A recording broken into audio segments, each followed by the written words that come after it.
Serviço Público. Todos os dias os conselhos dos especialistas nas mais diversas áreas. Biologia, nutrição, direito, medicina familiar, formação profissional, saúde estética, psicologia, contabilidade, coaching pessoal e profissional. Serviço Público, às 10h15 e 17h15 no RCP. Mais uma edição do Serviço Público RCP. Hoje vou estar de novo à conversa com a psicóloga educacional Carla Moreira. Olá, bem-vinda, doutora. Olá, bom dia, obrigada. Muitas das crianças que iniciaram o seu processo escolar estão a iniciar também o processo de aprendizagem de leitura e da escrita. A grande maioria das crianças irá fazê-lo sem dificuldades, outras crianças poderão ter mais dificuldades e outras ainda poderão mesmo vir a revelar muitas dificuldades neste processo. Exatamente, e isto porque aprender a ler é de facto uma tarefa exigente, difícil e um dos maiores desafios para a criança e que de facto marca a entrada no processo educativo mais formal, digamos assim. Aprender a ler e a escrever tem na sua base todo um processo neurológico, não é? Visual, auditivo, cognitivo e mesmo emocional. Então hoje vamos falar sobre dislexia e o que é a dislexia. Muito bem, então a dislexia é uma dificuldade de aprendizagem específica de origem neurobiológica. E isto significa que a origem das dificuldades não resulta de um funcionamento intelectual inferior ou de dificuldades generalizadas de aprendizagem, mas de fatores neurobiológicos. A dislexia é, então, uma perturbação do neurodesenvolvimento de origem multifatorial, genética, neurofuncional, neurocognitiva e que se caracteriza por dificuldades na leitura, designadamente na fluência e na precisão de palavras e por déficits nas competências ortográficas, de descodificação, com potencial prejuízo também na compreensão da leitura. Isto significa, assim, que estas dificuldades resultam frequentemente de um déficit na componente fonológica da linguagem, excluindo aqui competências cognitivas, como já referimos, e condições educativas também experienciadas, não é? Então a dislexia implica dificuldades na leitura, na escrita e na compreensão leitora? Sim, dificuldades na leitura, escrita. Como a criança lê mal, não vai compreender. O esforço que ela emprega na descodificação das letras, das sílabas, das palavras, é grande, não é? Então perde para a compreensão. É, por exemplo, aquela criança que revela muitas dificuldades na aprendizagem das letras, muitas vezes logo no primeiro ano.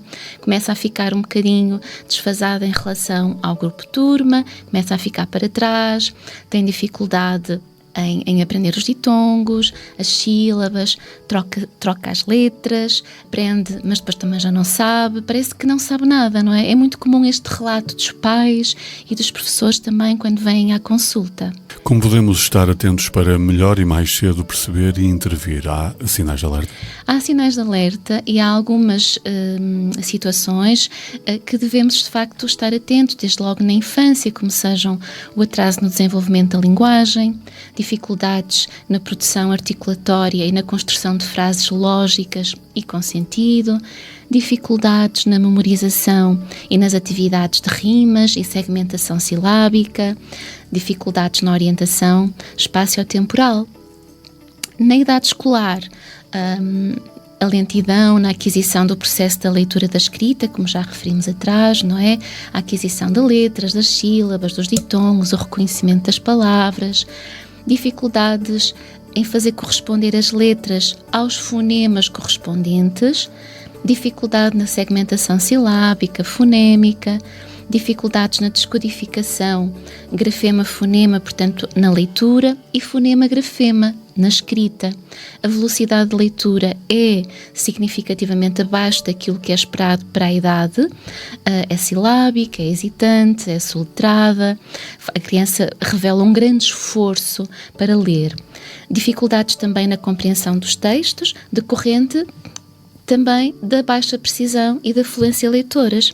Erros de leitura, de escrita, nomeadamente e predominantemente, diria, erros fonológicos. Por exemplo, trocar o P pelo T, o F pelo V, entre outros, não é? E também erros lexicais, são muito comuns. Dificuldades na descodificação de letra ou sílabas, dificuldades em memorizar e recordar informações verbais, dificuldades de aprendizagem nas línguas estrangeiras, nomeadamente o inglês, porque é uma língua extremamente considerada uma língua opaca e, portanto, traz ainda mais dificuldades para a criança. Resultados escolares não são muitas vezes concordantes com as capacidades intelectuais. Dificuldades em exprimir as ideias oralmente e na escrita. E como é feita a avaliação? A avaliação deverá ser realizada, de facto, por um psicólogo educacional com formação adequada e especializada e que vai orientar todo o processo de avaliação, envolvendo também outros técnicos, como, por exemplo, o terapeuta da fala e o professor especializado também. Esta avaliação é realizada com instrumentos específicos, passando por uma avaliação neuropsicológica e uma avaliação também psicopedagógica. Deve ser feita uma intervenção reeducativa? É muito importante avaliarmos o mais precocemente possível para identificar e estarmos muito atentos a estes sinais que elenquei, para que, de facto, a intervenção também possa ser realizada o mais precocemente possível. Lá está, por técnicos especializados, não é? E esta intervenção deverá ser frequente e durante um determinado período de tempo considerado significativo, para também percebermos como é que a criança responde à intervenção específica, como é que a criança evolui, e muitas vezes evolui, e não estamos de facto a falar de dislexias, não é? A intervenção adequada e precoce revela-se eficaz e quando falamos de dislexia, falamos de uma condição crónica, não é? Portanto, é uma perturbação do neurodesenvolvimento, uma coisa que não desaparece, permanece ao longo da vida, mas que é suscetível de intervenção e de trabalhar estratégias que melhor permitam lidar com a dificuldade. Mas também depende da severidade da mesma, não é? Temos casos mais ligeiros a casos mais graves mesmo, mais severos. É também importante neste processo todo atender às emoções da criança, porque a aprendizagem da leitura e da escrita é de facto um processo, é aquilo que importa, digamos assim, no primeiro ciclo e logo nos primeiros anos e, portanto, isto não acontecendo também vai contribuir para questões emocionais e dificuldades emocionais, nomeadamente sentimentos de baixa autoestima, de insegurança e ansiedades, não é? Também decorrentes desta experiência de insucesso. É fundamental também, desde logo, articular com o contexto escolar, pois desempenha um papel importante, não é, na aplicação também de medidas de suporte à aprendizagem e à inclusão. Diria também que ainda é importante intervir nas seguintes áreas: a consciência fonológica e descodificação, a fluência e compreensão leitoras, a intervenção neurocognitiva, atender a possíveis também outros quadros, como por exemplo a perturbação de hiperatividade com déficit de atenção, que muitas vezes também está aqui associada. Atender à severidade da dificuldade e definir de facto a intervenção específica é muito importante, e desde cedo percebermos como é que a criança está a fazer e a realizar este processo de aprendizagem. Sobretudo deixar esta ideia: quanto mais cedo percebermos as dificuldades da criança, mais cedo podemos intervir e perceber daquilo que estamos a falar. Nem todos os quadros são dislexia, mas há quadros que o são e, portanto, merecem também intervenções específicas.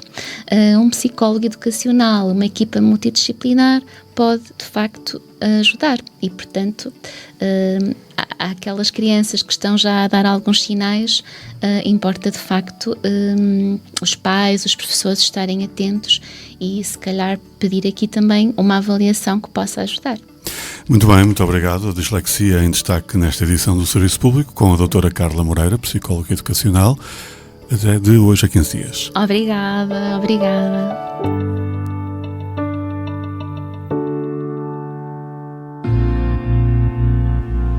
Serviço Público.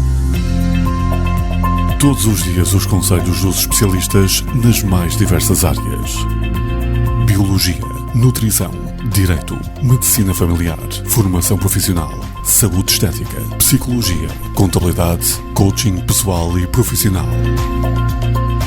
Serviço Público, às 10h15 e 17h15 no RCP.